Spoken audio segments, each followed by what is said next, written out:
afternoon, good morning, good afternoon, and good evening. My name is Thanat, Project Analyst from RAMS, and it's my privilege and pleasure on behalf of RAMS to welcome you all here today. We are delighted to have you here with us. Thank you very much for joining us today. The Regional Resilient Data and Analytics Services, or RDAS demonstration, is organized under the Climate Adaptation and Resilience for South Asia Project, or CARE project in short, with support from the World Bank. RAMS, as an implementing agency, we are implementing Component 1 with Nexus on promoting evidence-based climate smart decision-making, which will be contributing to the creation of enabling environment for climate resilient policies and investment in the region. This demonstration will virtually showcase RDAS prototype system and its current capacity and potential in providing analytical and decision-making support to users both in strategic planning and long-term decision-making. Moreover, the demonstration will provide better perspectives to users on their overall system design and concept and obtain feedback and recommendations for the system further or full development. After the demonstration, there are the discussion, feedback, and way forward section. If you have any question or feedback during the demonstration, please feel free to submit it in the chat box, or you can use Zoom raise hand to speak up during the section. Also, please keep microphone muted when you're not speaking. Also, please be note that we are on live streaming this event on RAM Facebook. Without further ado, please allow me to welcome Ms. Naho Shibuya to give us the opening remarks. She is the co-TAG team lead for CARE project from the World Bank. Ms. Naho, over to you. Thank you very much. So good evening and good morning. It is my great pleasure for me to welcome you to the launch event of RDAS, Regional Resilience Data and Analytics Service. So as introduced, I'm Naho Shibuya, Disaster Risk Management Specialist with the World Bank, and also task team leader for CARE, Climate Adaptation and Resilience for South Asia project. So CARE is a regional project financed by the World Bank through the International Development Association and implemented by ADPC and RIMES on behalf of South Asian countries with a focus on Bangladesh, Nepal, and Pakistan. And the objective is to contribute to an enabling environment for climate resilient policies and investments. So as you all are aware, South Asia is one of the most vulnerable regions to climate shocks. And we are living through a new climate normal, where intensifying heat waves, cyclones, droughts, and floods are beginning to test the limits of citizens, businesses, governments, and also ourselves to adapt. So under the carbon-intensive scenario, more than 800 million South Asians are projected to live in future climate change hotspots.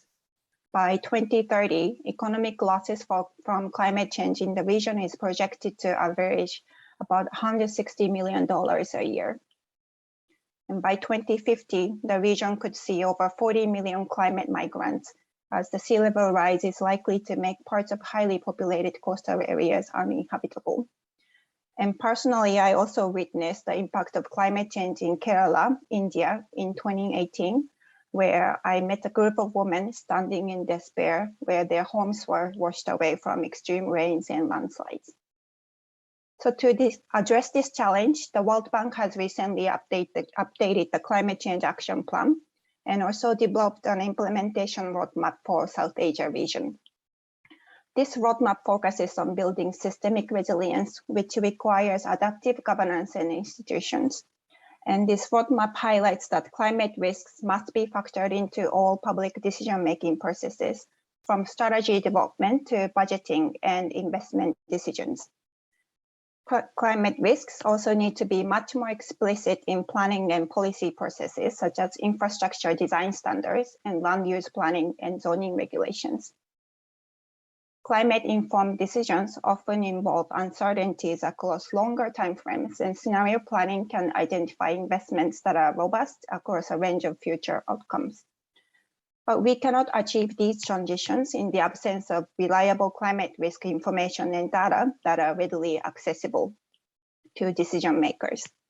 So we hope that the RDAS developed by RIMES under this project, the CARE project, will contribute to addressing this challenge by making a range of critical data and analytical services publicly available.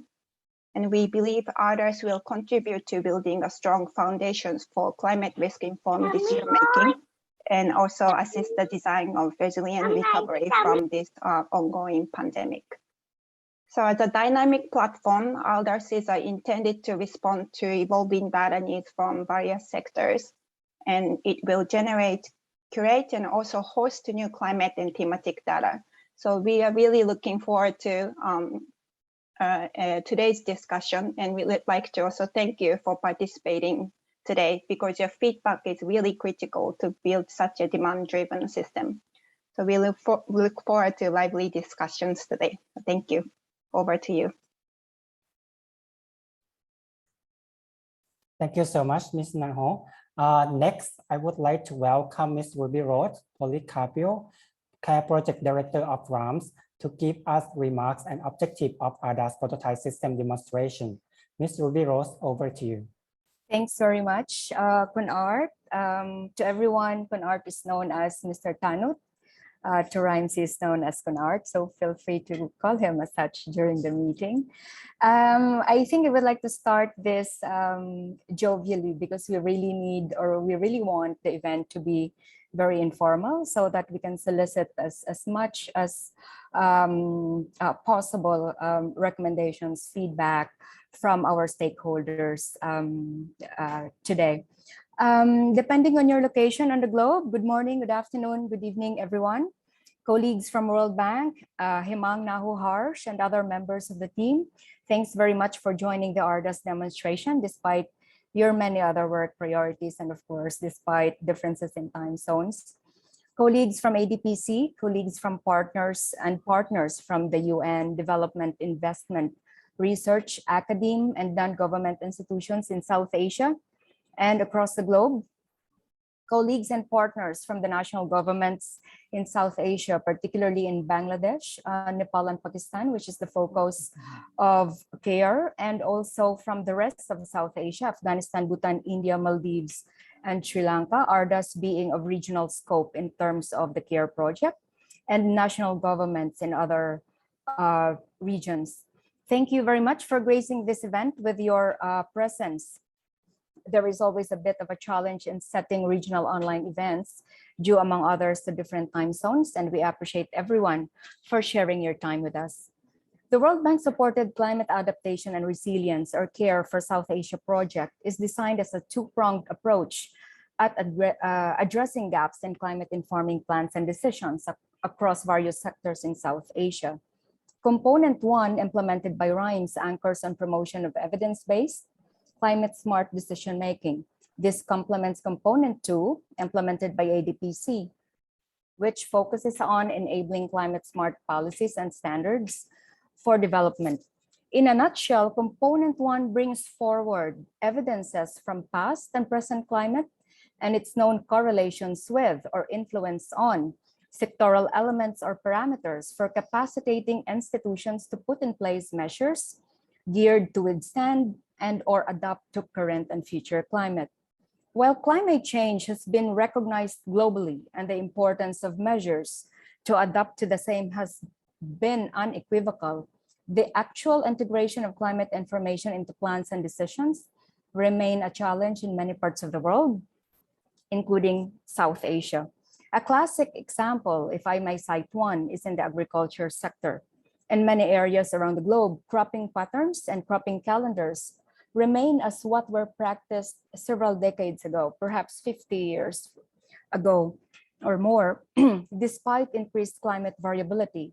Addressing this particular scenario, for example, requires intervention at various levels, which may include research for engineering crop varieties that are better adapted to current and future climate, capacity building of policy and decision makers, extension workers and farmers for adapting cropping patterns, cropping calendars, and other strategies that are better suited for current and future climate, capacity building of policy and decision makers, extension workers, and farmers for sustainably addressing opportunities and risks underpinning a changing climate. And these are just a few of interventions that are required at various levels. All of these require the integration of climate information into sectoral variables and ultimately into sectoral plans and decisions. And we have also various players for that, from the region up to the local level. Stakeholders across various sectors, namely agriculture, water resources, transport, disaster management, planning and finance, among others, are so diverse that climate services have to be customized to differential user requirements for integration to actually happen into plans and practices. And again, you have different players in the regional level, different players at the national level, and different players at the subnational levels. The tools that RIMES targets to complete under Care Component 1 aims to facilitate this user-customized, climate-informed plans and practices, and one of these tools focusing on the availability of data and analytics for informing investments and development is the Regional Resilience Data and Analytics Service, together, of course, with the tool decision support systems for the national systems. The RDAS will be discussed and demonstrated in detail by Dr. Itish and Sanjil subsequently. As RDAS is currently at its prototype stage and is for full development until its target deployment date of September 2024, the system will benefit from feedback and recommendations from regional and national stakeholders for its full development and sustainability, taking into context the RDAS as a regional tool that complements country or location-specific sectoral decision support systems. RDAS will also benefit from initial stakeholder insights on the RDAS community user group as among the system's sustained feedback mechanisms for ensuring its relevance to regional and select national users. On behalf of the RIMES Care team and RIMES director, Mr. Subaya, I look forward to a lively, meaningful, and insightful discussions for RDAS full development. Thank you very much, and back to you, Kunart. Thank you so much, Ms. Ruby Rose. So before beginning demonstration, we would like to acknowledge your invaluable participation to this event, all participants. We have participants from across the world, from international, regional, and local institutions and NGOs, as well as private companies who are interested in RDAS system development. Now we have, of course, World Bank, ADBC, and LAMS colleagues joining us today. We have UNESCAP, UNDP, UNEP, UNDRR, USAID, SCD Humanitarian Aid, British Embassy. Also, we have Hydromed, Agromed, and other related governments and non-governmental organizations. We have here from Bangladesh, Nepal, Maldives, Pakistan, Philippines, Armenia, Myanmar, Papua New Guinea, Afghanistan, Sudan, Kenya, Yemen, Vietnam, and United Kingdoms. Also, private institutions and think tanks we have here from Thailand, Nepal, Malta, United States, Netherlands, and Vietnam. We appreciate your precious time and kind attention to participate in our event, and please accept my apology if I missed to acknowledge you here. So taking this opportunity that we are virtually gathering at here, even though we are from different space and time, may I request for your consent to have a group photo before we proceed further.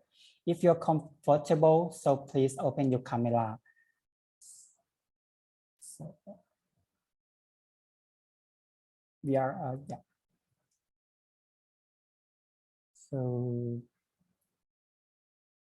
yeah, I think we're good to go. So, since we have 90 participants right now, so I need to take a short forward shot. So please keep patient, be patient with me. So first, 1, 2, 3. Okay, the next page. 1, 2, 3. Okay, the next one, 1, 2, 3. Okay, the last one, 1, 2, 3. Thank you so much. So now, thank you so much, everyone. Now it's time we start the demonstration. Please welcome Dr. Itesh Dash, RDAS Business Lead, and Mr. Sanjeev Chetra, RDAS Data Visualization Expert of RAMS. And again, if you have any question or recommendation, please do submit it in the chat box right-hand side of your screen. So over to you, Dr. Itesh. Thank you so much, Kunat. Thanks, Naho and Ruby Rose for nicely setting up the platform for this particular discussion. My name is Itesh Das. I'm working with the Systems Research and Development Division at RIMES and taking care of the DSS development process and particularly the RDAS development process for this component one. So what I will be doing is quickly, giving a background on the whole inception of the RDAS development process, the concept, and how we actually conceptualize this whole framework, and then we will, in the second phase of the presentation, we will be actually having the live demonstration of the system that will be taken care by my colleague, Mr. Sanjay. So with further ado, I'll just go ahead with the presentation. So we have, I actually divided into 4 specific categories. I'll start with the introduction to the approach itself, the RDAS concept, and what we are expecting to do in terms of the full RDAS system development, and then going into the actual prototype system demonstration. And I think I would really like to emphasize this is again demonstration of a prototype that we conceptualized, and this particular workshop is to get your valuable feedback that would actually help us in integrating further information into the RDAS platform when we go into the full development phase in the coming years.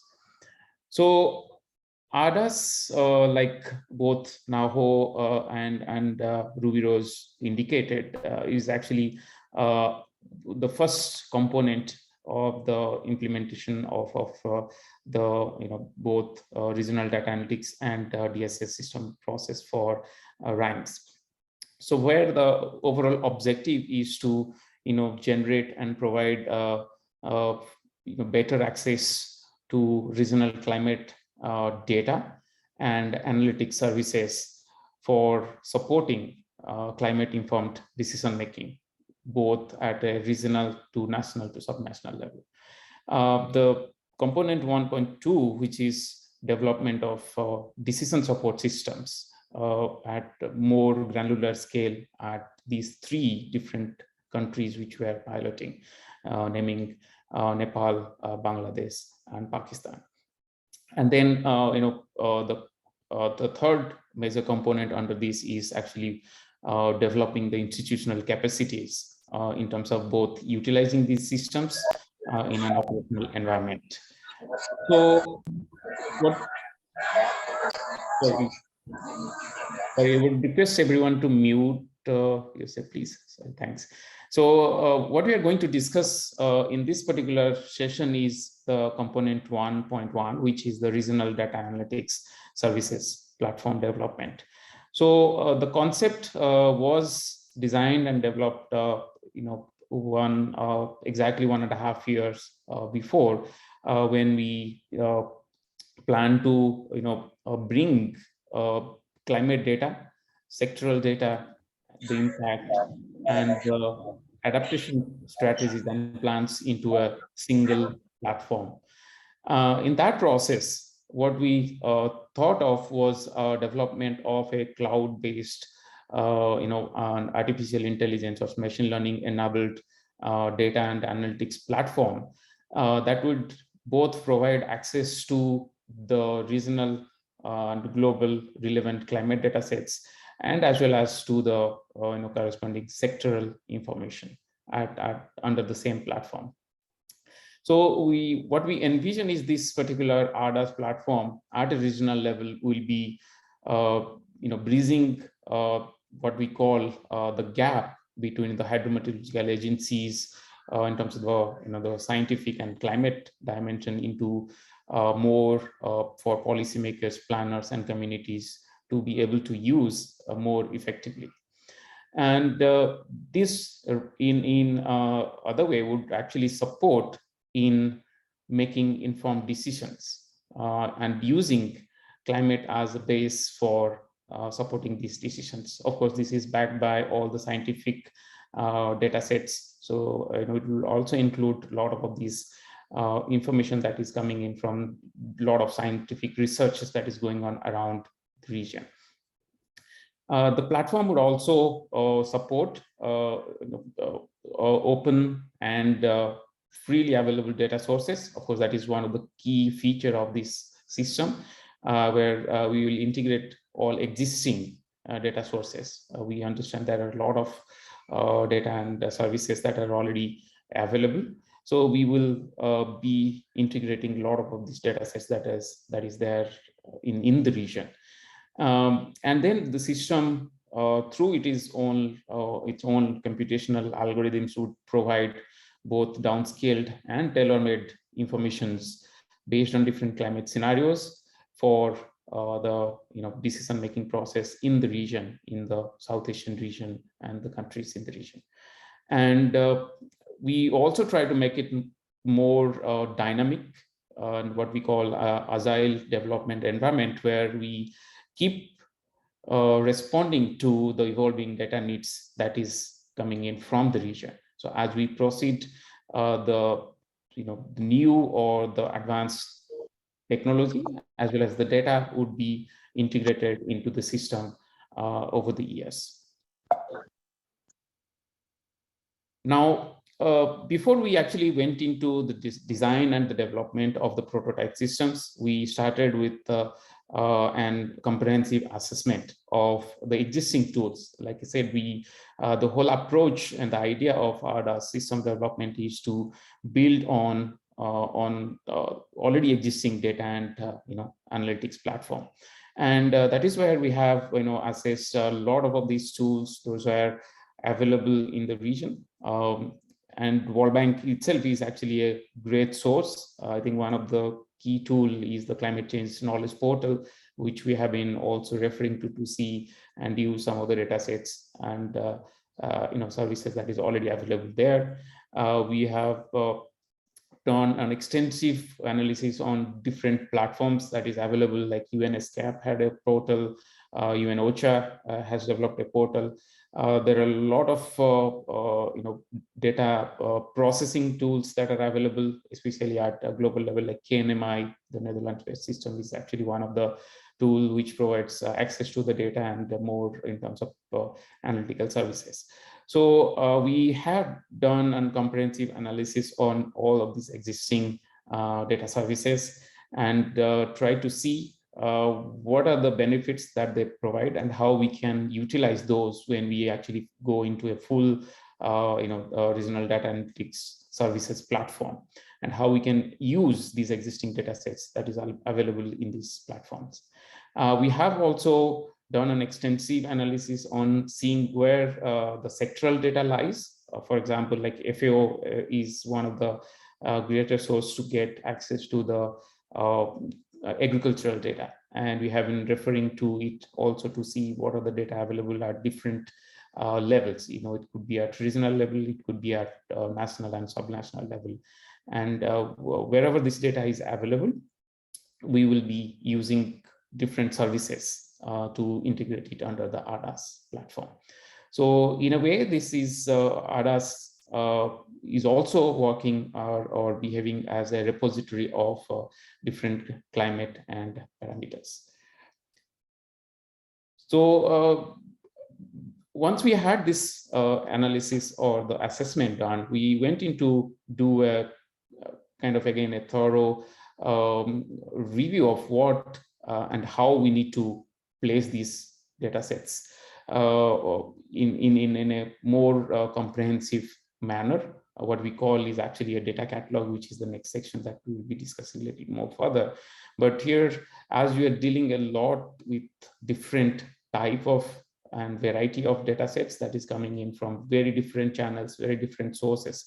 So we started with developing a comprehensive framework where we would try to handle all these data sets and place them in what we call a data lake, and which would then keep all these raw materials, raw data sets that is coming in either a report format, it could be CSV data, it could be scientific data in HDF format, it could be XML format, it could be any other format that that we can think of. Geospatial data is, I think, one of the ever-growing domain also, and then we bring it under the data warehouse, where we curate and process the data sets so that it will be useful for the analytical services that we envision to build into the RDAS platform.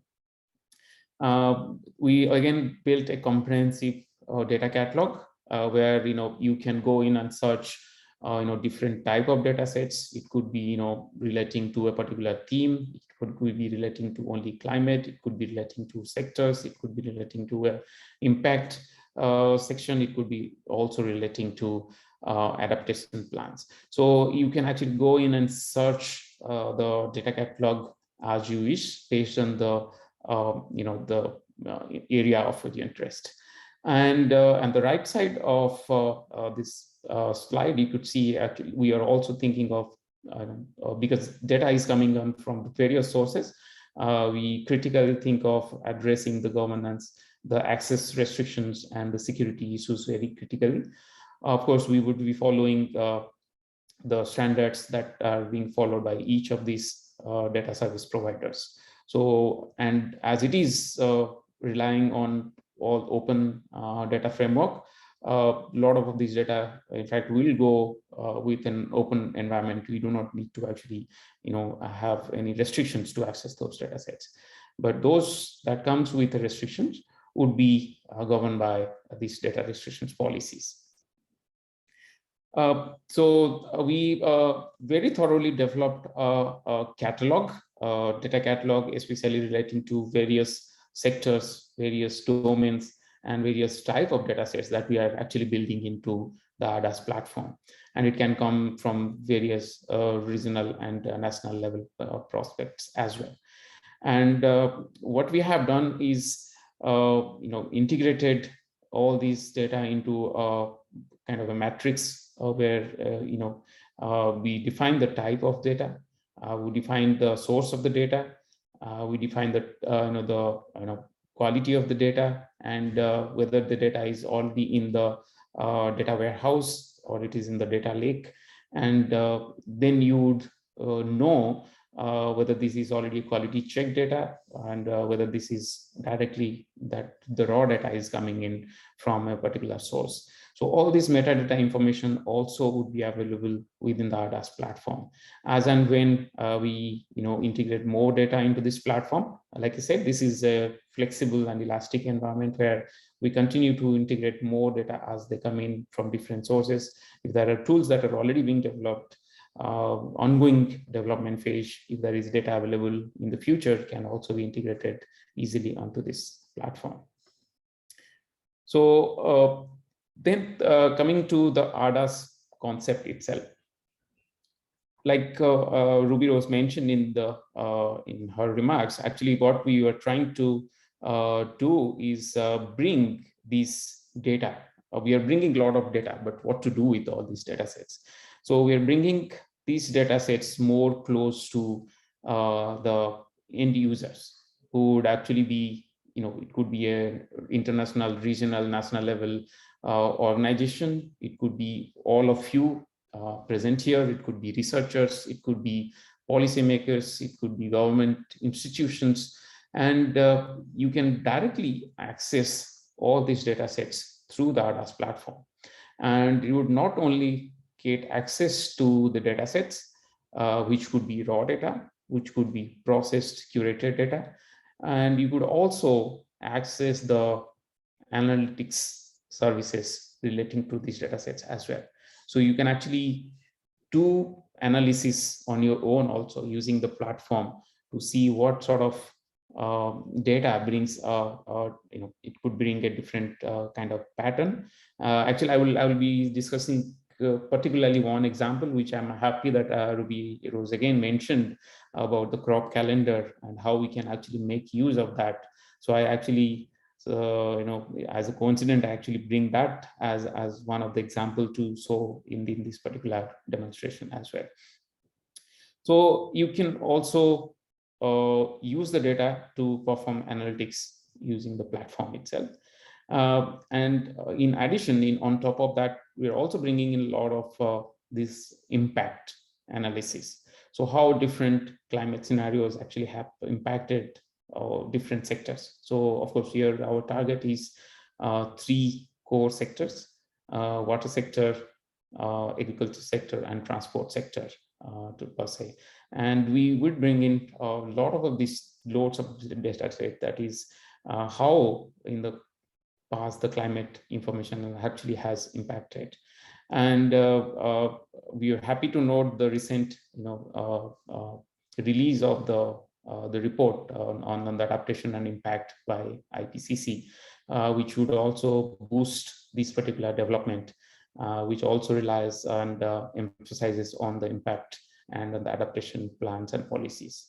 So we would also bring those dimensions and that assessment outcomes into this platform as well.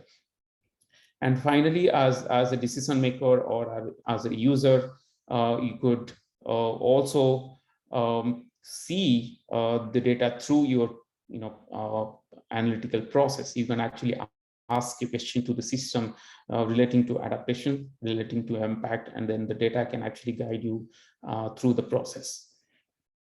So it is actually a two-way driven approach that we are envisioning, where you can start playing around with the data and the analytic services, and at the same time you can also see it from a asking question kind of prospect. So this is one of the examples that I wanted to show here, just to bring that dimension and the context of this whole RDAS into perspective. So I think this is what Ruby Rose indicated in terms of the cropping calendar and the crop pattern, and agriculture being one of the critical sectors. It is still need to see how there are a lot of research to say. There are a lot of researches that are available on seeing different prospect of climate adaptation and seeing how it is affecting even the climate and agriculture policies and applications. So what I'm actually showing here, like you can, as a policymaker, you can actually see it from the perspective like asking a question. So you could have one simple question: how should I plan if it is relating to crop calendar or a cropping pattern for a particular crop growing in a particular region. So then we see what are the agriculture indicators that would be linked. So I'm just giving one prospect. There are many factors that would actually affect these particular decisions, and those are the dimensions, those are the parameters that needs to be considered. So what are the agriculture indicators, what we need to consider to answer this particular question? It could be the crop calendar, the pattern for this crop grown in the particular area, the crop duration, and related to that, what are the parameters that we need to see? It could be the region where it is grown, the type of crops that is grown in the region, the climate of the region, like how climate has behaved in the past and how it is changing, which is bringing the climatological information from that. The soil, pest and disease manifestations, how it is happening. So again, these are few I just wanted to highlight. These are normally that we would see if we had to make a decision. And then relating to those, like how these parameters have changed or have impacted that particular crop in terms of its impact. So we'll see, like, whether pest and disease again have been more frequent, the crop tolerance to different type of hazards again in the past, then the production or yield information that is, whether it is going down in the particular region or it is, coming up. And then to do the analysis, what are the data, which is the critical, which is actually what we started with in the whole development process. But now in a decision context, this actually comes towards the end. So then we, come up with what exactly we need in terms of the data to support. It could well be, the crop itself or the details of the crop, where it is grown and all the information. Climate, of course, the major parameter here, where we have to see and analyze the historical climate and then link it to the future climate projection. And then we will actually have a guidance on how we should plan and adapt. And this is again linked to answering this first question itself. What should be done if we need to change that particular crop in the particular area, or we continue with the the cropping pattern that we have been following based on the climate change that we're seeing in that area. And then this data, of course, would be supported by the analysis, and these analyses or these analytical information would in turn guide to support the decision-making process. So overall, the system in a nutshell would be using this whole dimension of information, where we can ask a question relating to an adaptation or relating to impact, and then the data related to those would be used and analyzed to back that decision, and would support different scenario-driven analysis, and would guide in the overall solution that we may need to adopt for that particular question that we have asked. We have designed quite a similar, I would say, basic decision tree. So to make transport resilient infrastructure investment plans and all, what are the parameters again we need to consider? Of course, climate projection is the critical parameter here, is the key parameter, I would say. And then various other factors and data that needs to be taken care in order to support the decisions that we may take at the grassroots level. Now, when we go to the full RDAS system development, what we expect that it would be providing strategic solution to all these critical sectors. It could be able to answer all critical adaptation related issues, and it would be also providing, along with agriculture, which we have focused so far, it would be able to also provide support for transport and water resource related adaptation solutions. The tool will also provide you access to flexibly choose and compare and analyze different type of data sets. You could actually compare climate data to agriculture. You can compare the transport data to climate or water, flood or hazard related information to the climate through the system. And like I said, it's a dual approach where you can, based on your understanding of the system, you can either ask a question or you can start through the analysis process itself, and the system will actually narrow down and give a solution to you in the process. And finally, it can provide you access to the raw data itself. You can always download and use data as you need to do. And again, emphasizing that the open data that we receive from all the sources remain open, and then sensitive data we would keep it under a firewall that can go through the policy and guidelines of the respective agencies that supports that data. This is again, I'm just summarizing in like the whole development plan. The prototype, we would actually tap on again the resources and what we have done so far, and bring in more data, projection data sets, and all open data into the platform. Going into 2023 and 2024, where we will be heavy on developing and bringing all sectoral dimension into the development environment. And what we target is 2024, mid or in 2024, we'll be able to have a completed RDAS platform that would be able to provide all these solutions and services. And 2025, we actually would be able to place it into the cloud services and can be used as a platform for accessing and using all the climate sector and sectoral data sets in the process.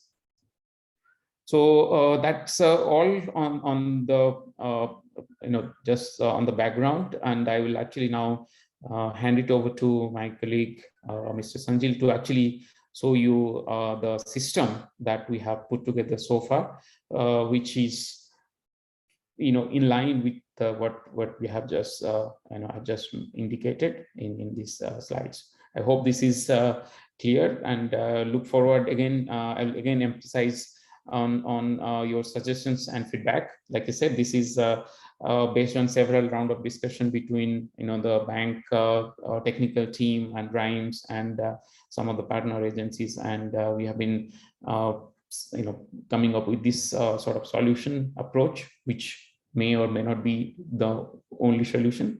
And the basic idea also is to get your ideas and suggestions that we can integrate into this platform. So please do provide us your feedback. And if you have suggestions on how and what, if we have missed any tools or services that is already available, we can also integrate that into the platform.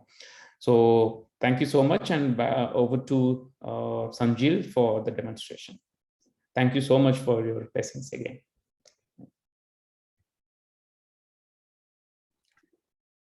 Thank you, Hitesh, for handing over. Hello, everyone. My name is Sanjil.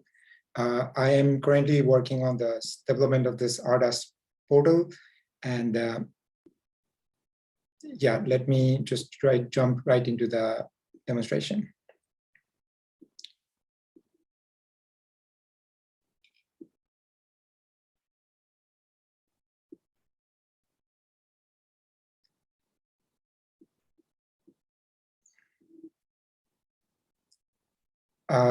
I hope my screen is visible. Okay, so right now, as Hitesh pointed out, we started with the vision of RDAS as being a single point of hub where user can use it for know about the data, use the data, and also to use it as a tool that they can use it for their further analysis and decision-making processes. In order to do that one, we spend a huge amount of time at the beginning of the RDAS process to brainstorm how to organize the data and structure. And as Hitesh pointed out in some of the system diagram, we designed a system where we could collect the data, we could use the data as part of a process data, as well as a part of the data is being used as display data. So there is a separation that we can do. There is also, since the public data is huge and quite widely available in different various format, so we were also able to pick some of them and use them in our own needs. I will demonstrate how we were doing it, all of them. To access the site, we have hosted it in a temporary site. I think Art will share a link in the chat for everybody to access. For the demonstration part, the data for the RDAS is presented in a top-down approach, where we started with just a prototype of the system. Here, please be aware that this is just a prototype. As I mentioned, we spent quite a time in the backend designing process, and we designed the prototype just to collect feedback so that we can present an idea of how we are doing and what are our visions and how we want it to do. So as I mentioned, the RDAS is structured in a top-down approach where we are presenting based on topics. So at the beginning, we present the users with profiles. We have country profile, we have sector profile, and we have disaster profile. So these are just some of the topics that we picked. Right now, we are looking into the Bangladesh, Nepal, and Pakistan. So for any of the topic, any of the profile, as we open up the profile, we can build up a site with some information about what we wanted to present.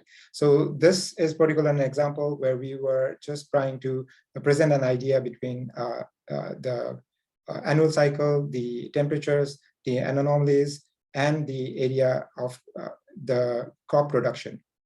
So as you can see here, the site actually shows you the annual cycle of the in Bangladesh particularly. The similar kind of data is available for the observed data for the Bangladesh. There is also an anomalies in the past from 1950 to 2020 in different parameters. And also there is an anomalies in the future using RCP models. So right now we have data for RCP, so we are using this one. But as we get more and more data in the future, we will present more scenarios with SSP and others as well. Here also the data for the area of harvested is added, the crop production is added, and the crop yield is added for the particular country.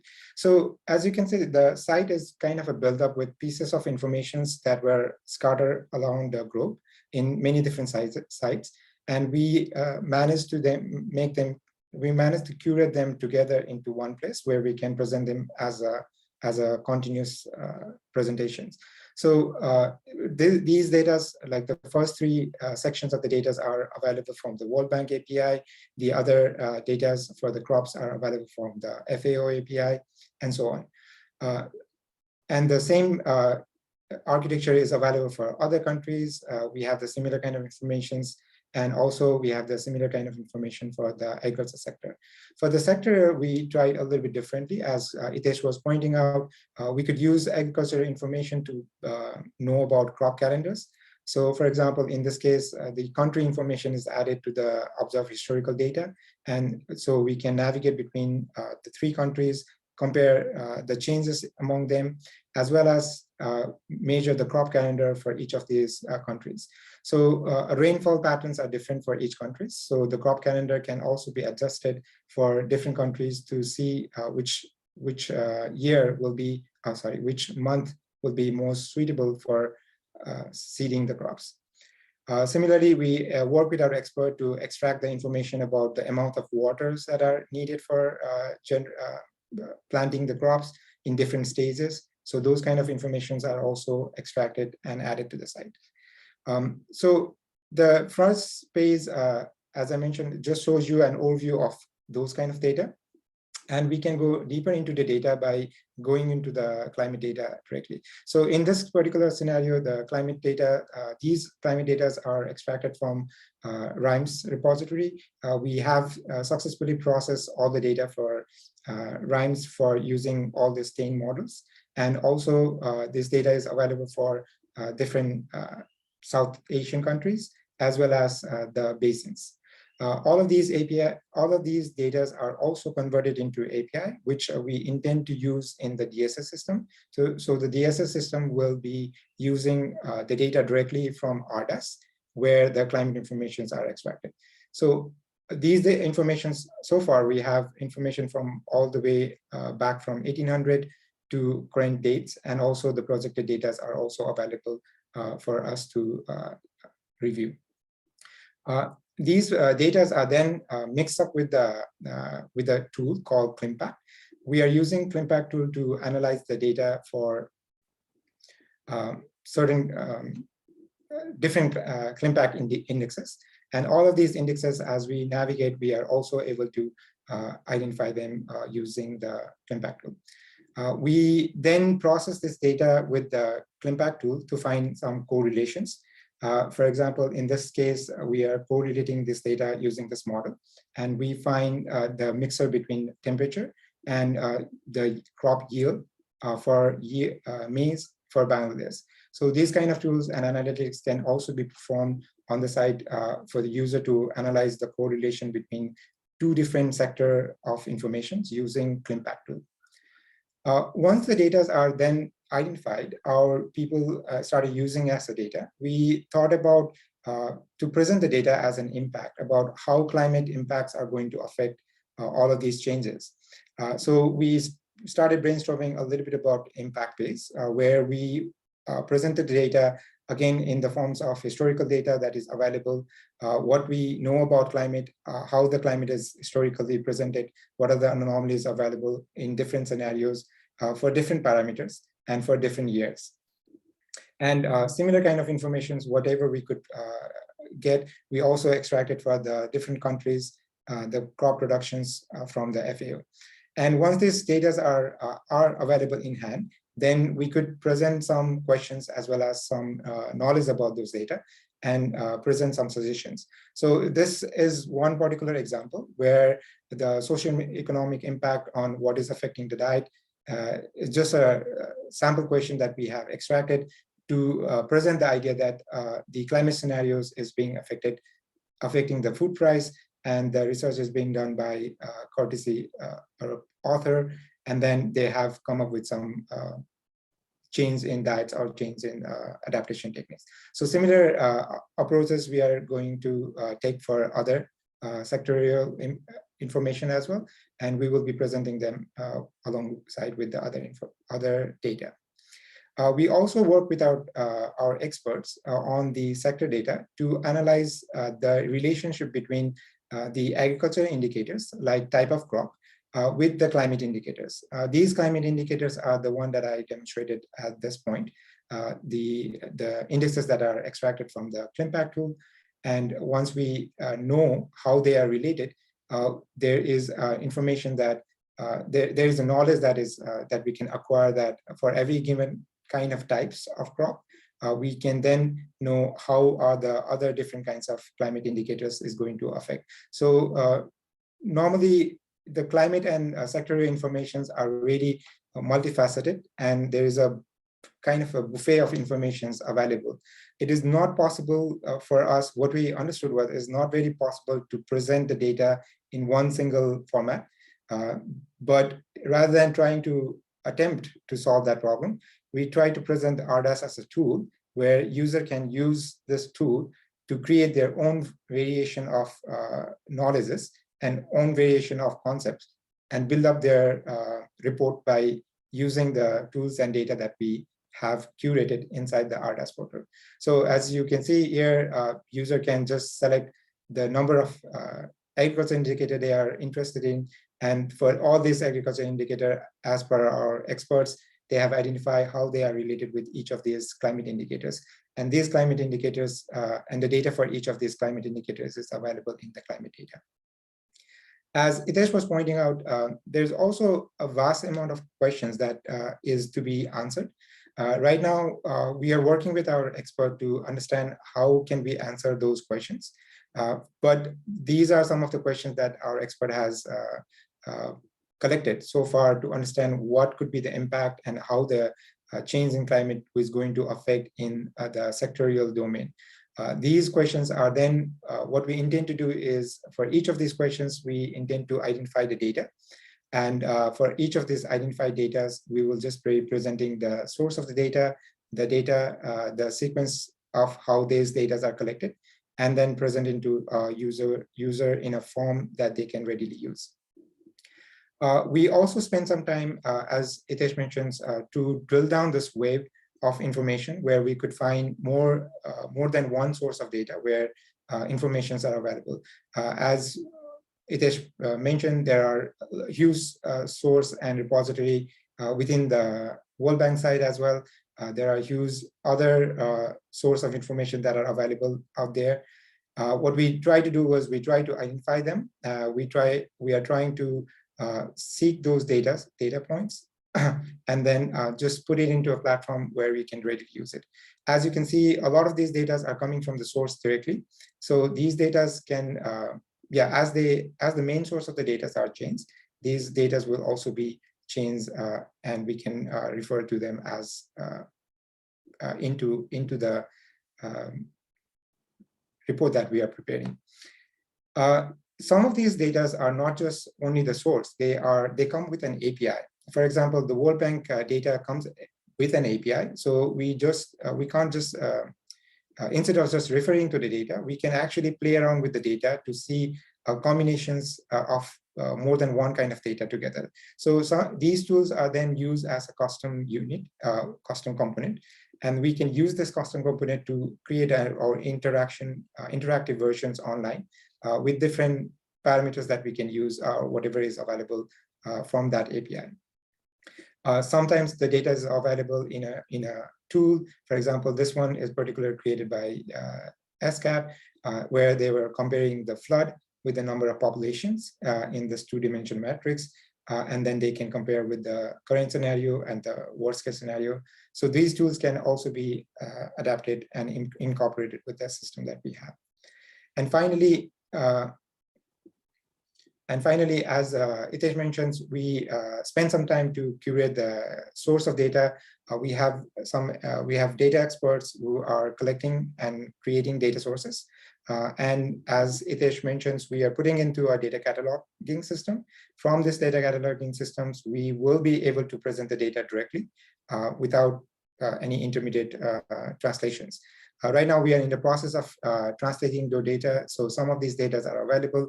Some are still in the process of being created. This global surface water information, the spatial distribution of populations, these are extracted from our tools from the original source, and then use it as a translation from the source to our portal. We also refer to Google Earth Engine. Google Earth Engine also had similar kind of different sets of data. There are variation of data that are available in Google Earth Engines. We experimented some of them as a tool to show and present it here. And we will be continuing on this work to increase the number of sources in here, and also different ways of extracting the data from the Google Earth Engines. And finally, in order to incorporate this into our DSS systems, our DSS systems is also being created, and we have linked them along this RDAS project. Each of these DSS systems has their own portal, and they can be used for their individual respective countries. So in summary, RDAS portal is providing an information, a tool to explore the data, to learn about what the expert has created, curated, and then to explore what the expert are suggesting as an impact in different sectorial data. It also provides as a tool to learn about more correlation between sectors like agriculture and indicators. It also provides a tool for correlating, visualizing those correlated data. It also provides a way and platform to ask questions, and also the expert in the sectors has option for them to answer those questions, like present a knowledge or present the solutions for each of these questions. And for more general user, they can use it as a tool for searching and exploring the data that they normally find on the web, but they can use those data as a tool, as an interactive versions in these applications. One of the comments in the previous was, what if you wanted to create your own version of data source, and if you wanted to create your own questions? So for that one, we spent and we released some ideas about, like, we could create a portal, an individual portal where users do not need to log in, but they can select the things that they are interested and they wanted. For example, I particularly wanted to see if the rainfall and the crop calendars can be put together, and the data to see if they have any alignment. So I created my own data bin. So in this data bins, I added the data sets from annual crop cycle and the crop calendars, so I can see them and align them together in the sprints. Now, this created collector can be used as an individual. User do not need to log in. They can just create this one, and they can share this. This will remain forever, but it will not be visible in the portal.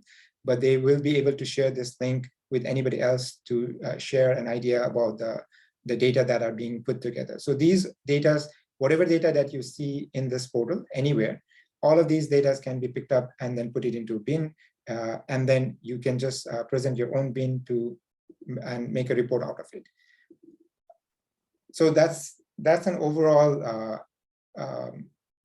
concept of how we envision RDAS.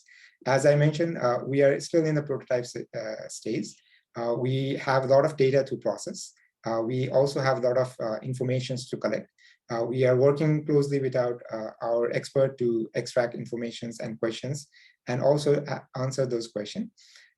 But in order to get more feedback, we try to capture everything that we have envisioned in a prototype form, so that you can use it, you can test it out, and you can also suggest more about it. We created a small feedback option at the bottom that you can always get back to us with your feedback from here. Please do visit the site and let us know what do you feel.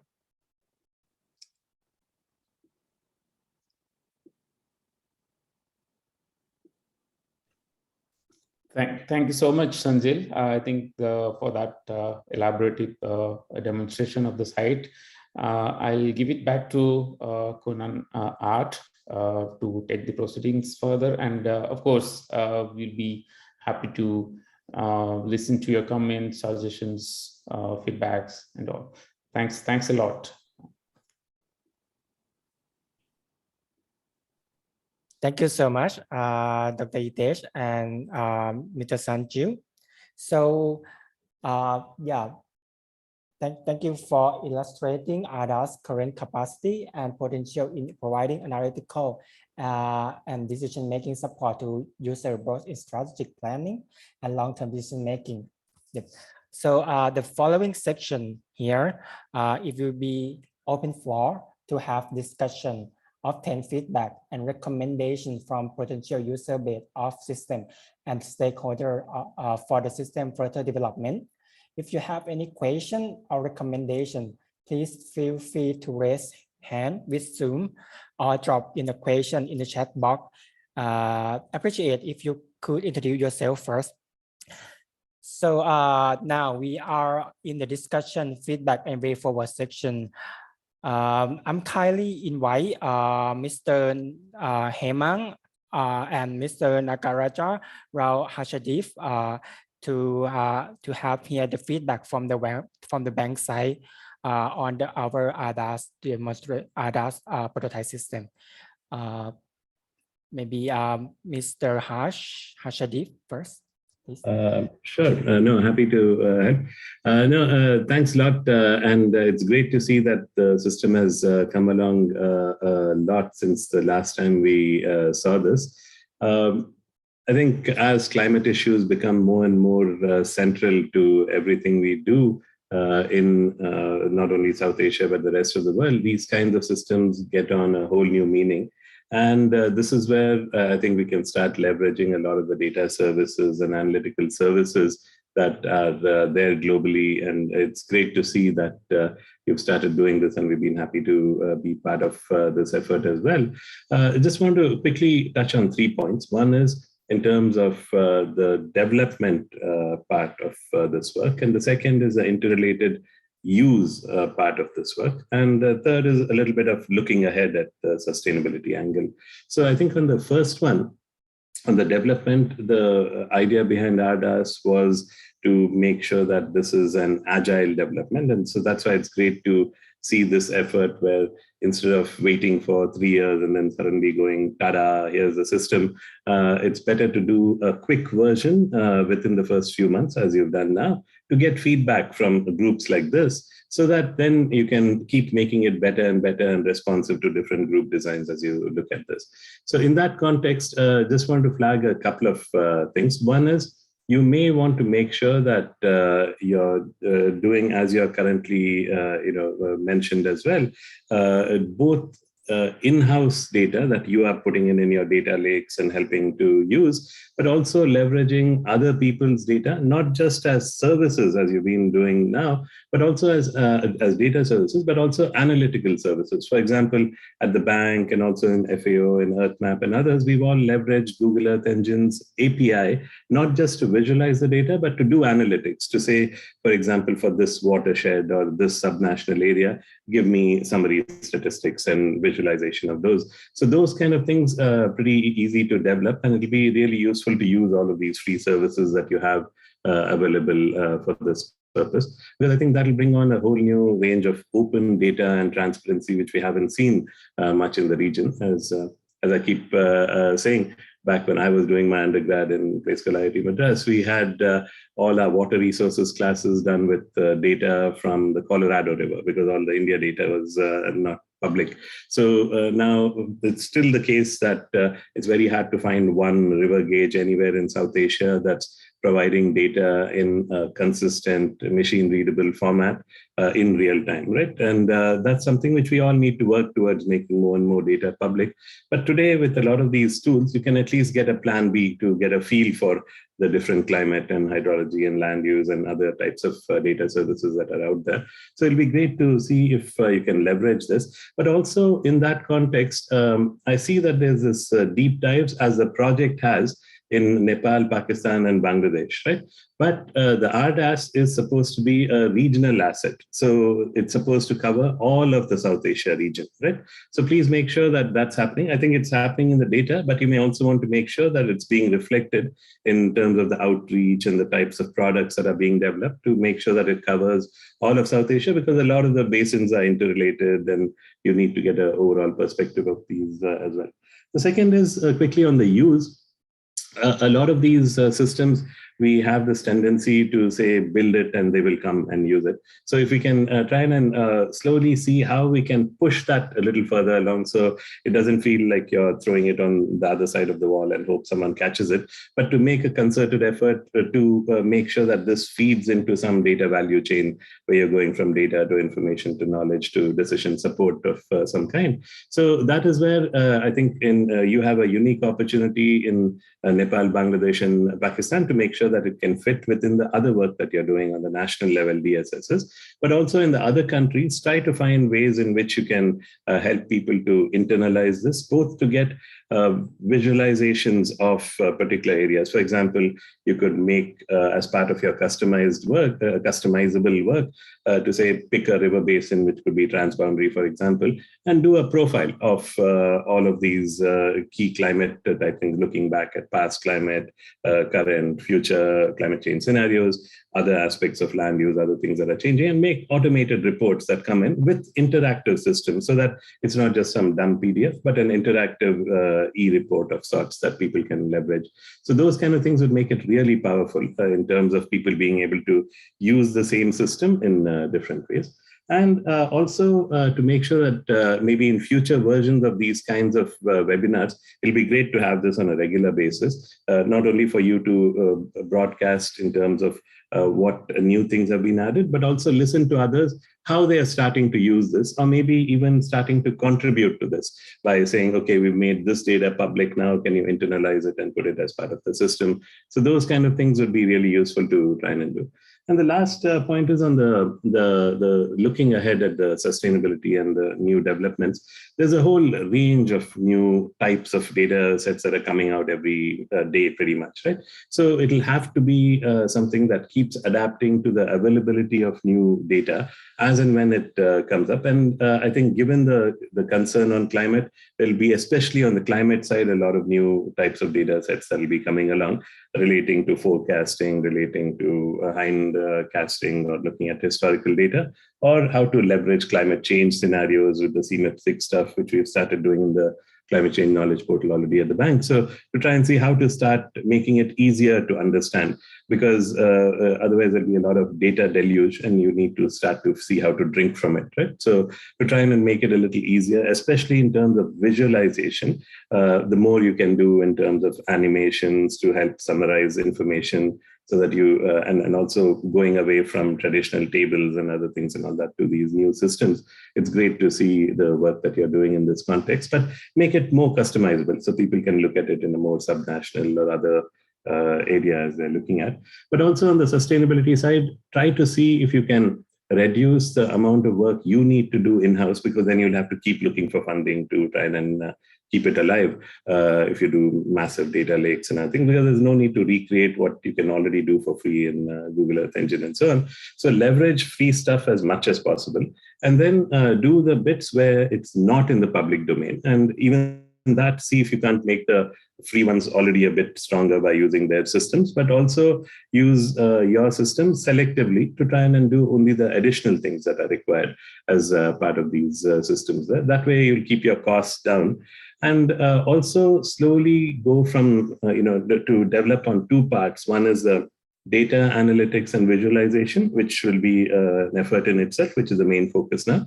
But also with this, if you can do something on the knowledge and learning aspects associated with this, which is to make some simple interactive user manuals, video user manuals with screen capture videos, all of these kind of things, so that the systems will keep changing. But as and when you have different versions, to say, look, these are new features that we've added, these are the new kind of things you can do. So people can do a lot of self-learning, because in these kinds of systems, you can reach a few hundred people, but it'll be good to reach tens of thousands of people with these kinds of tools. And really, there would be so many people that are interested on these kind of systems if you build good partnerships with universities and others to make the outreach a lot better, as well as with government agencies. And also to have a sustainability plan with partnerships and other things that could be coming in, to see beyond the CARE project, what else could be done to try and keep this alive. Because don't fall into the trap of making it only a system which will be showcasing only a little data that is invented here, rather than leveraging data that's everywhere else in the world and so on, because that's the real power of these kind of systems.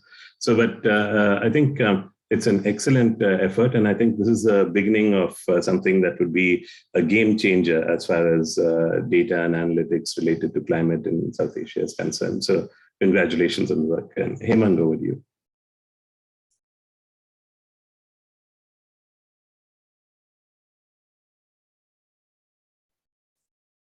Mr. Hemant, please. If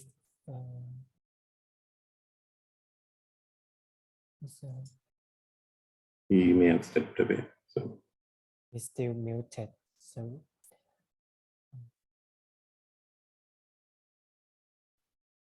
yep. In that, so while we're waiting for Mr. Hemant, Dr. Itesh, if you want to provide feedback or respond to Mr. Harsh. No, just thanking. Actually, I was all typing. Actually, thanks a lot, Harsh. You've been always, been giving really good feedbacks, and these points are really well taken. And we are working towards this exactly. The idea is bringing more of a dynamic and flexible tool, and bring in every possible source of information that is available. And of course, noting the sustainability, which is critical, and then we look. When as we proceed in the development, we'll keep that in mind. So thanks a lot. I think your inputs have been critical since the beginning. For Science team have been working on the development side, but we've been receiving a lot of good and input from your side. So thanks a lot. Thank you, Dr. Itesh. So before we go into have another recommendations from the participant here, we have one question from Mr. Dharam Raj, that Nepal data is not showing in the portal. So exactly, it's not a question, it's suggestion, sorry. So that Nepal data is not showing in the portal, only Bangladesh data is showing as default. So very well noted, sir. Our team very well noted.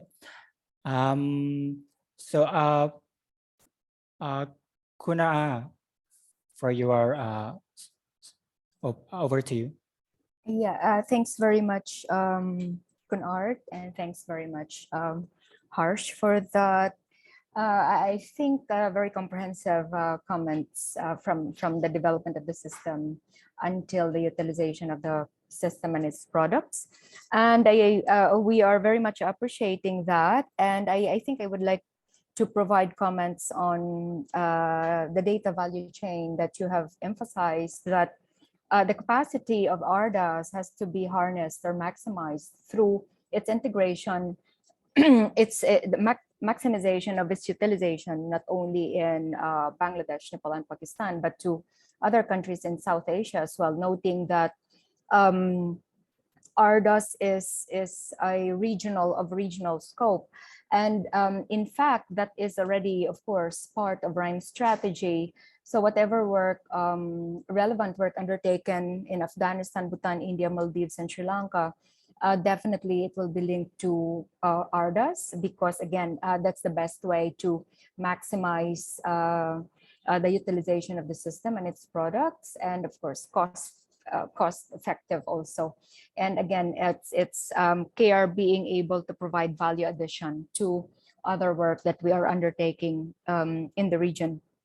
And I think as to provision of feedback as we go along into the development and deployment of the system, actually the plan is to do an experimental operationalization of the system, such that as users get to use more and more of the system, there are realistic feedback that are provided to the team, so that the development would be guided by this feedback. So we will go onwards based on feedback, of course, primarily World Bank colleagues, stakeholders in the region, as well as in the countries. Yeah, back to you, Gunnar. Thank you so much, Gunnar. So here we also have our developing partner and from UN. So may I invite Mr. Sanjay for if you have any comment, feedback, or recommendation for our better improvement of the system. Or Mr. Michael from USAID.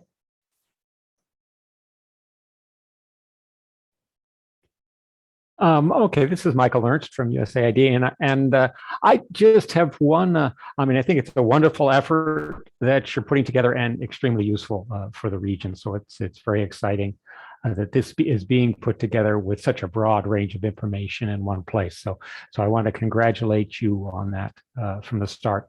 One question that comes to mind, and it's partly a pressing sort of need from organizations like my own, and that is focused on humanitarian assistance, is is there a thought about including not just long-term climate, but maybe some shorter-term climate forecasts that could be? It seems like it would be extremely useful for some of this, the discussions that are going on about anticipatory action related to drought, especially. So just as a thought, and I don't want to make things too complicated, is there any thought behind adding some shorter-term climate forecasting, more immediate term, that might be useful for making immediate decisions related to interventions in drought-prone areas, for example?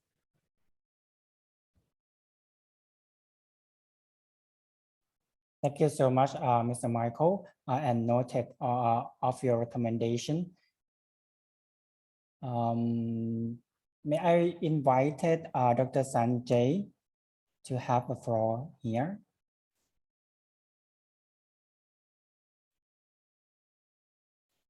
Also, yeah, thank you. Sorry, Kunat, Hitesh here. Just wanted to, start this discussion. Probably, that is a very valid question that Michael has actually asked, and especially integrating different scale of products into the platform. And that's also one of the idea going forward in terms of the RDAS development process. But as RDAS is developed, bringing the regional context, we have initially focused on the climate change and the projection scenario-based approach, and in terms of long-term planning and policy process. But we do have, I mean, of course, these are things that we are also integrating the short range in terms of seasonal to sub-seasonal to short range forecast products will be integrated within the national decision support systems that we are also developing under the same umbrella on component 1.2. Those will be part of this system as well. But we do also have plan to bring those data sets, because mostly the regional level climate, seasonal climate forecast products can be and up to sub-seasonal scale products can also be integrated on the RDAS platform to support. Of course, I think I will give it to Ruby Rose to add, and of course, our team is here to answer also questions, like Dr. Srini is here, our director also is here. So, sir, please feel free to answer if there is any question, if you want to intervene. Yeah, RR, go ahead. Sorry. Yeah, thanks very much, Hitesh. And I think I would like to thank Michael for bringing up that question, because that will be relevant, very much relevant to the users and in dealing with short-term and seasonal climate risks. But also, I think bringing forward the difference between the RDAS tool and the DSS tools that are more for the countries. The DSSS, again, the RDAS will be able to provide complementary support to the DSSS in terms of updating climate data and other sectoral thematic information. But the DSSS are more designed to address sector-specific, location-specific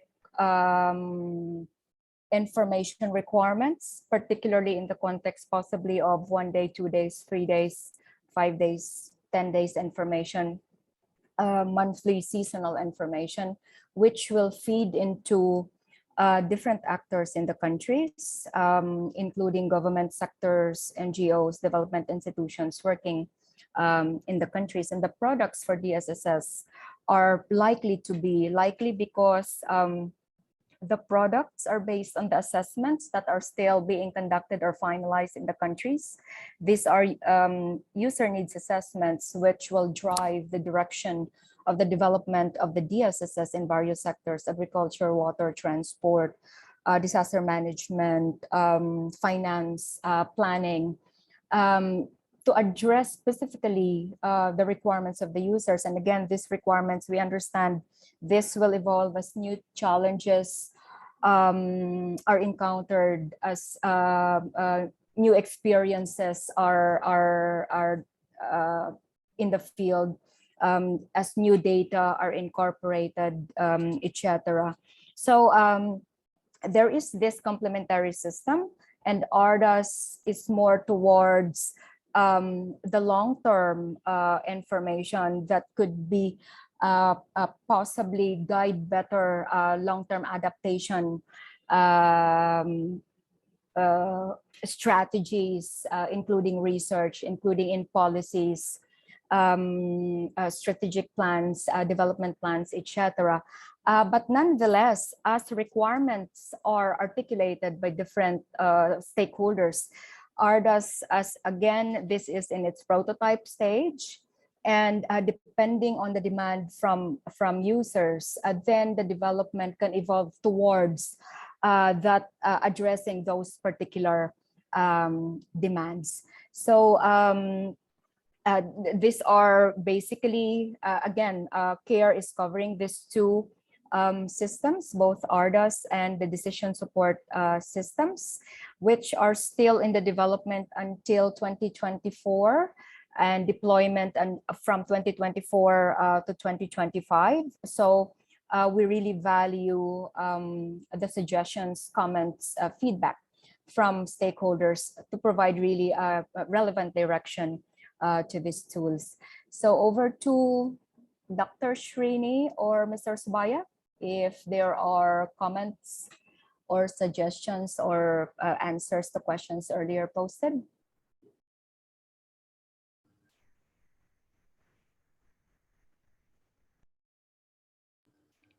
Hello, Rubiro. Arad, you're Yes, able sir.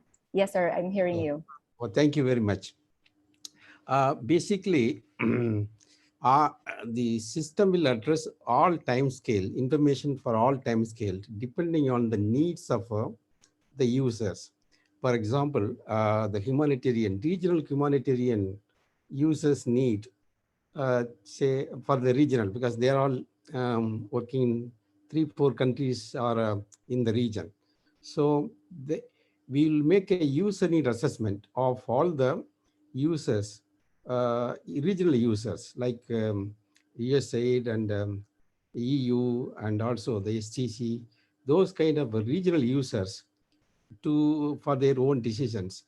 And RDAS will also feed into their decisions also in the course of time, even though it is now developed in a particular framework. But since Dr. Harris mentioned about the sustainability and all, unless we meet the demands of the various users, the sustainability will be a very key issue there. So we will ensure that the demands from different stakeholders met, particularly in the context of forecast-based actions and the disaster management perspective, where there is immediate requirements for such actions. As Ruby Rose mentioned earlier, and also Dr. Hitesh mentioned earlier, there will be a national DSS, which will be very fine-grained, and it will be used by the national disaster management agencies. We plan to have in all the South Asia countries, the DSS for the disaster management agencies. That DSS at the national and subnational local levels will provide a very localized information for forecast-based actions and for undertaking anticipatory actions. Those DSS will be linked to RDAS back and forth. RDAS will complement the information data from the global and regional sources, and DSS from output from the DSS will be also integrated into RDAS. So the regional humanitarian agencies could make use of it for their anticipatory actions and forecast-based actions. That will come in the, I think, next 1 or 2 years. This will be integrated. Thank you very much.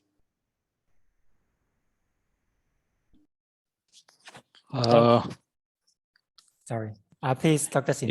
Yeah. Thank you, Kunat. And I think Ruby Rose and Mr. Subaya have already amply addressed the issues raised by Michael, which is very interesting because you need to adapt on a longer term, and you need to tide over the day-to-day and month-to-month and season-to-season risks, which are more immediate in nature.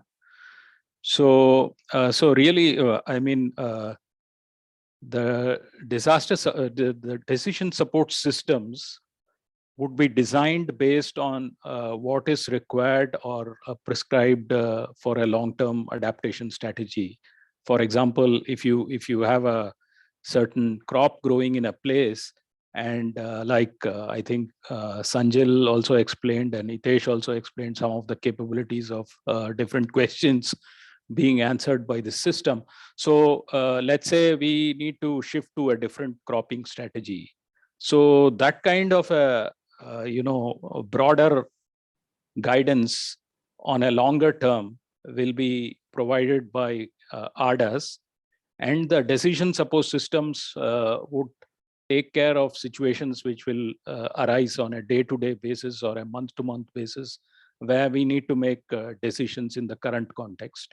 So actually what we are designing are systems which can use climate information in a telescopic manner, so that something is available on a long term to plan and guide and strategize, and then some other information is available at different a continuum of timescales to guide risk management decisions to gain climate resilience at different levels, national and subnational levels. So that's in very brief. But what we really need to do is like I think what Harsh mentioned, that Nepal and these Bangladesh and the countries where we plan to implement some use cases actually. So these use cases must be embedded in sectors which are of relevance to the region, so that they become like a illustration of best practices to be followed in building climate resilience. So it could be in different sectors, water sector or agriculture sector or anything. So actual use cases where you actually bring into play all the information at these different levels, long term for strategizing adaptation, and at a shorter term for, in many cases, I mean, like real life example of projects, like we often come across this long-term guidance that rainfall is going to be more variable in future. That means you will have more extremes and there'll be a lot of dry spells in between. So how do you tide over such a condition in shorter term? So in shorter term, it has to be better utilization of your short-term forecasts and seasonal alerts and outlooks. So in long term, it just says that rainfall is going to be variable at a particular location. And then at shorter term, this decision would mean better use of the information available and proper dovetailing of this to the decision context within sectors. Yeah, just trying to think of some examples to illustrate. Thank you. Thank you so much, Mr. Subaya and Dr. Srini, for your invaluable input and feedback here. So I kindly request go back to Mr. Hemang from the bank or Ms. Naho for any your recommendation and input. Very appreciated. Mr. Hemang, please. I saw your open mic.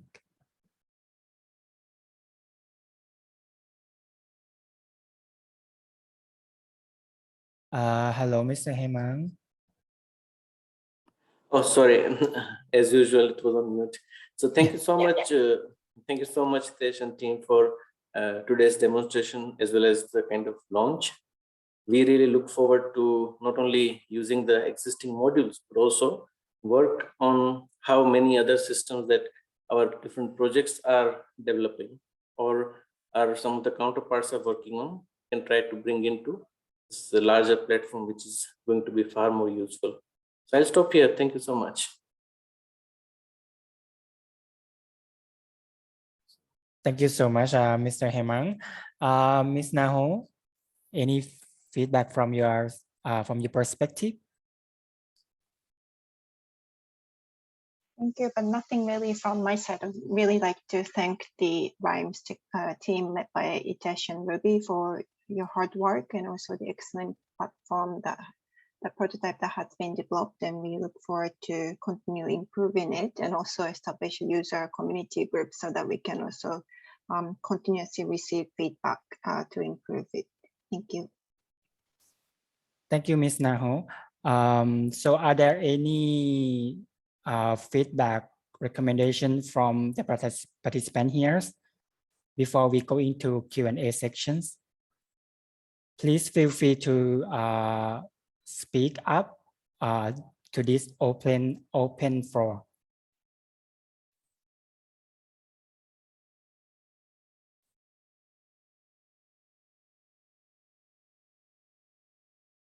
Okay. So maybe we can go. We can go to the Q&A section. We have some question drop on here in the chat box from participant. So the first, please share the slide of question, please.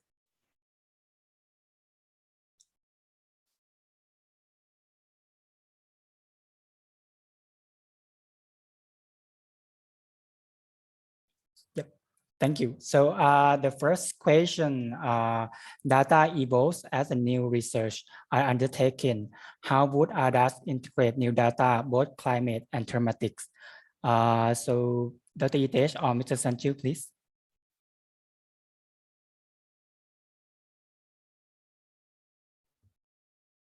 Sanjay, you want to go ahead? Okay.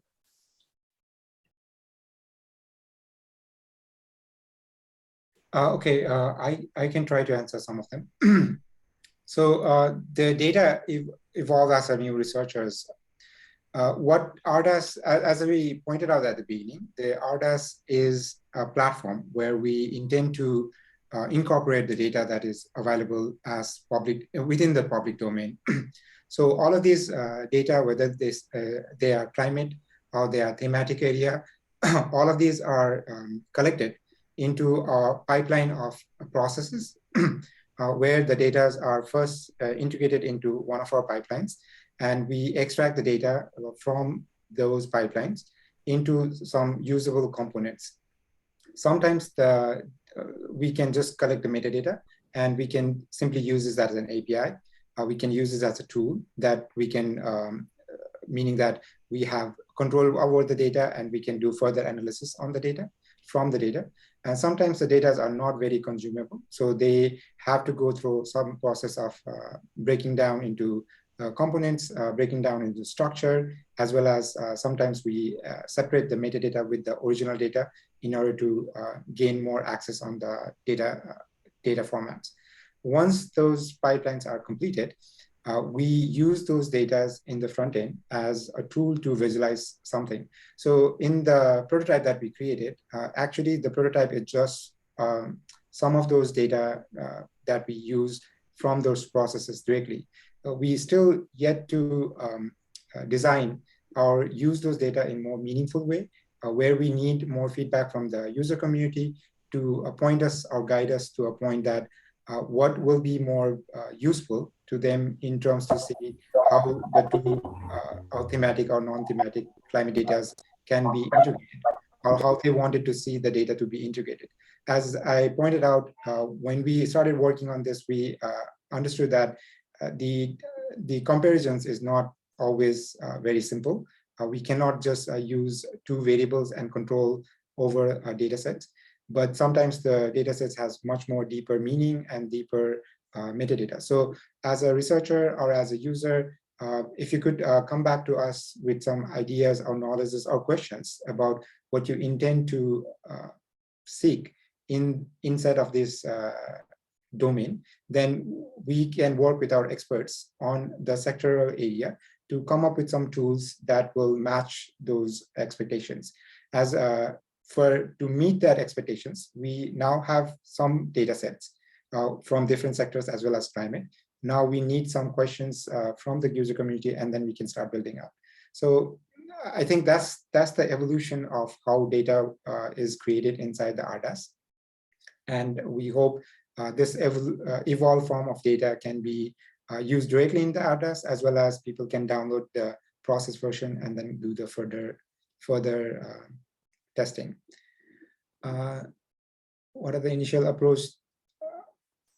Thank you, Sanju. So I think the question 2, what are the initial approaches at sustaining RDAS upon its full completion, noting that RDAS is mainly a regional system?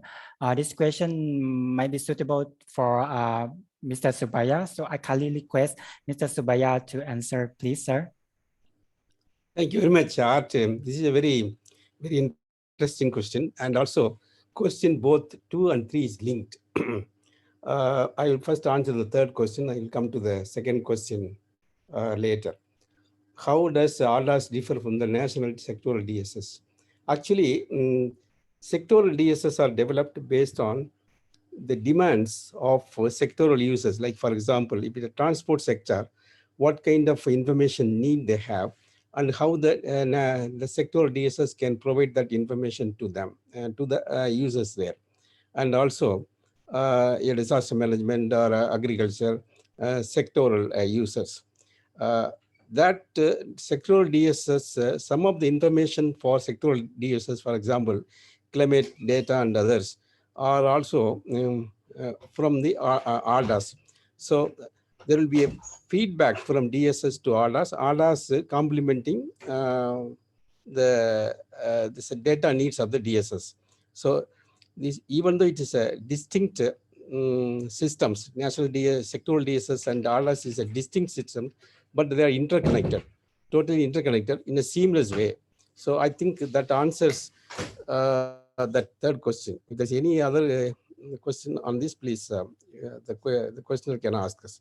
Now, number two, I'm coming to the initial, the question number two. The question, in RHYMES, the sustainability is built into the whole system, whatever we develop. There is a RHYMES Council process that integrates, basically RHYMES is an interface institution between the climate information providers and users in a seamless way. That seamless way meaning in all time scales, from the weather, short-term weather, 1 to 5 days forecast, and mid-term forecast, subseasonal forecast, seasonal forecast, and climate change. There are various users. RHYMES provides that information to different users, as I briefly mentioned in my introductory remarks. So the countries benefit from these value-added services, and they provide contributions to RHYMES to sustain the new model. So new products and services which RHYMES keep on developing. As I mentioned, the RHYMES initially started only with the tsunami and earthquake. Then it integrated this all the other hazards like floods and flash floods and droughts and all these hazards. And then it integrated climate change predictions and all. And then it integrated decision support systems. And also it integrated now the value-added services, adopting whole service, whole society and whole government approach.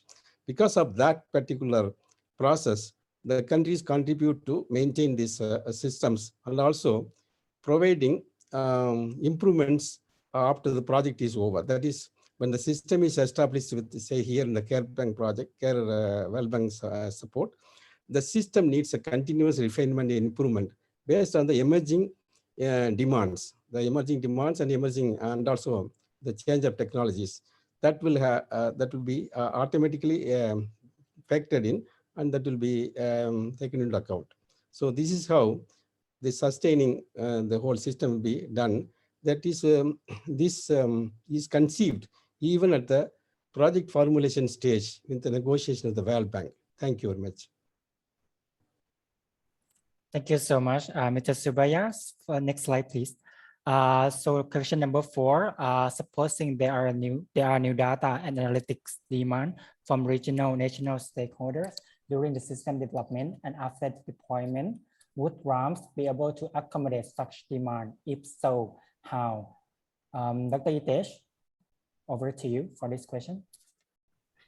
Yeah, thanks, Kunal. Again, I think this is very much also linked to the questions, but this is the whole approach of the system design and development. In fact, what we have been discussing also now, and Mr. Subaya just mentioned, and it's also linked to what Hers mentioned, to have these discussions with this kind of community where we can continue to receive demands, and that can be addressed and integrated into the system. So from the systems development perspective, like we mentioned, we are bringing in a more of a flexible and agile development environment which can accommodate as we go along in the development process. In fact, when we started, we had very limited and restricted information that were placed or put into the system, but as we stand now, it is also integrating a lot of information which we just received over the last few months in terms of recommendation and suggestions. So absolutely, I think this is how the system would be developed, or what we call in terms of the DSS development, we call it core development process, where we work with the specific sectoral agencies to get demand and see how these systems would be able to help providing solutions to those problems. And RDAS system is also no different. It would also depend on recommendations that we receive over the, let's say, next 3.5 years. So this is one platform where we started, to showcase you like what we are trying to do. And through this kind of platform and probably discussions, regular discussions and webinars, things we would actually get more ideas and suggestions that can be integrated. And again, from development perspective, it is flexible in terms of accommodating these requests and different analytic services. And moreover, we are also, the system itself would be a user-driven process where you can actually choose your parameters which you want to do analytics on, what sort of analytics you want to do. That sort of flexibility would be always there within the system. So I hope that answers the questions, and back to you. Yeah. Matt. Thank you. Thank you, Dr. Tesh. Last question. RDAS is designed for various users at regional and national levels. What is the approach for user capacity building? May I request Kunar for this question? Thanks very much, Kunart. I think before going to that, I would like to add to Itesh answer to question 4. RDAS, as the rest of the DSSS, are envisioned to evolve not only within the project term but also after the project term, because these are such systems that are important, and we feel that it's already there. The systems have to be harnessed in order to optimize or maximize its benefits to stakeholders, both at the regional level and the national level. And the only one of the ways to make it continuously relevant is to integrate demands from users as we go along, despite end of the project. So there is really no limitation, I guess, in terms of integrating new data and analytics as demanded by the users. As first and foremost, RDAS is built on open data, and data that can easily be integrated. RIMES has an internal systems development team led by Itesh, and I think the sustainability of RDAS as well as the DSSS can easily be taken forward based on previous experiences of RIMES working on similar tools. Of course, RDAS is a regional system, and DSSS are basically national systems, but this can learn from previous experiences already RIMES has have on systems development, as well as systems development, applications, and sustainability. So RIMES is very much open, and in fact looking forward to really evolve RDAS as demanded and as required by user institutions. On question 5, the capacity building of users, this will also look at the earlier discussion from Hars on the development of user manuals. Indeed, user manuals will be developed as the systems are developed, so that the users will be able to easily access this. Within the project, there are capacity building work integrated in the form of trainings, both at regional and national levels, and that will be conducted post-deployment. But I think what would be very important in this strategy is the involvement of users themselves in the experimental use of the tool, such that while the tool is being used, the users are also gaining capacity to use the tool, provide feedback for further evolution of the tool.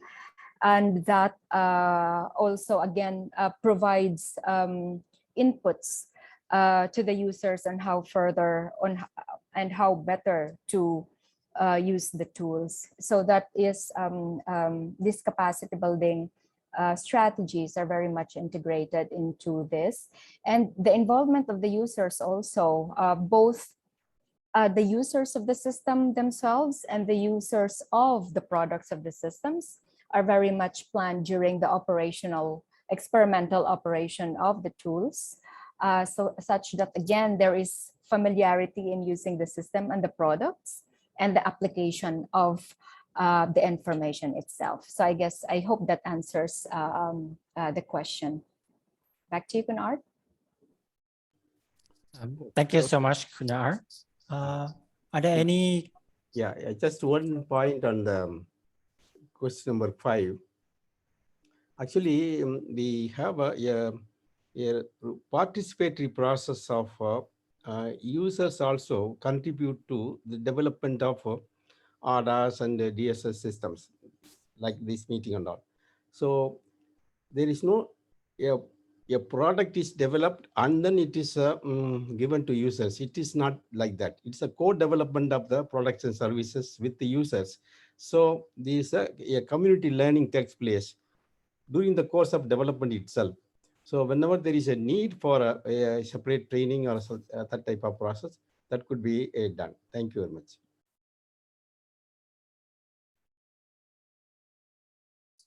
Thank you very much, sir. Thank you very much, Kunar. So this is supposed to be all the questions we have here today.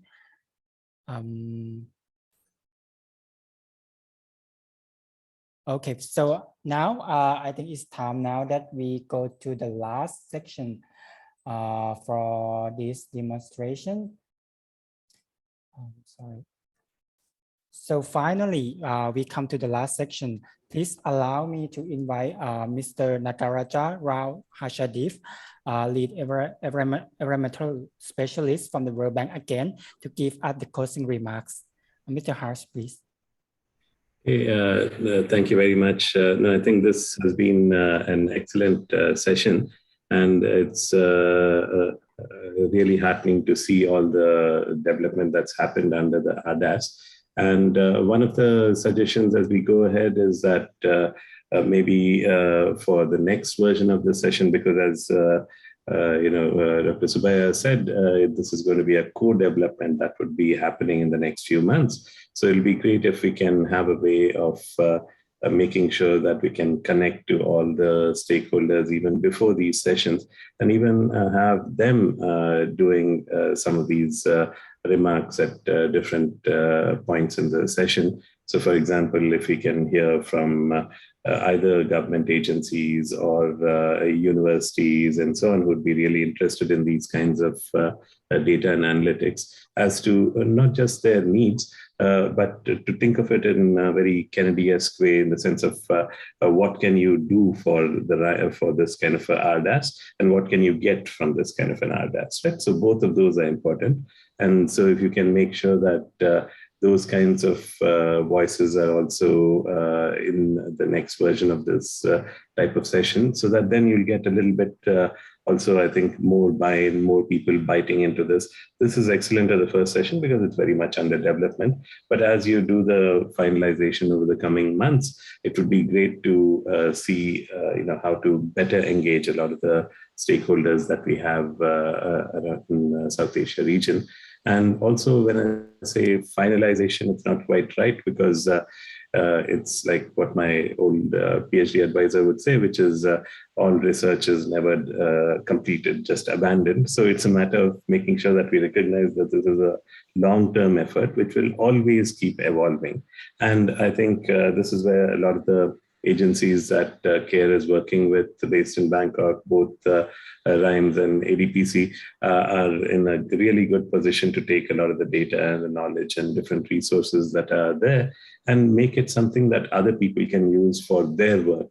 So part of our work might be to try and see how to make everybody successful in the work that they're doing at both national and regional levels, and be able to draw from this wealth of services that all of you have spent so much time putting together in order to help make their own dashboards better, their own decision support systems better as we go through. So it'll be great to see where this goes in the future, and look forward to not only you showcasing the next version of all the cool things you're doing as part of this RDAS system, but also to slowly start showing how this uptake of these have been starting to happen as well in the coming months. So it's again, thanks a lot for all of the presentations and discussions today, and look forward to more such sessions in the future. Back to you.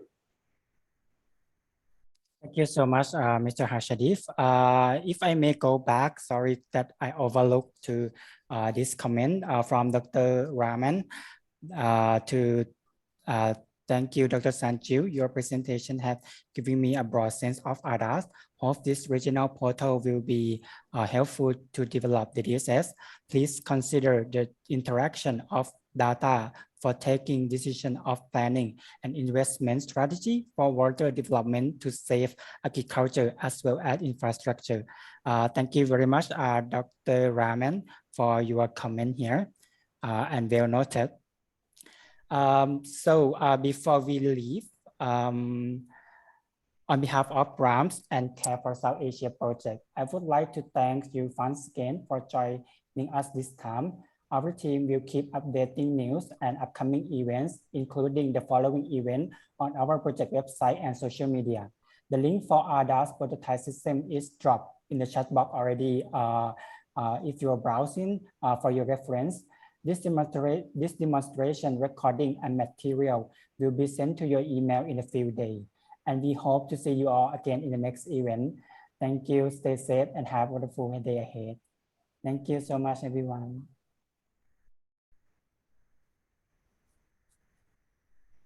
Thanks very much, everyone, and looking forward to collaborations and further feedback from your end on RDAS development. Thank you very much.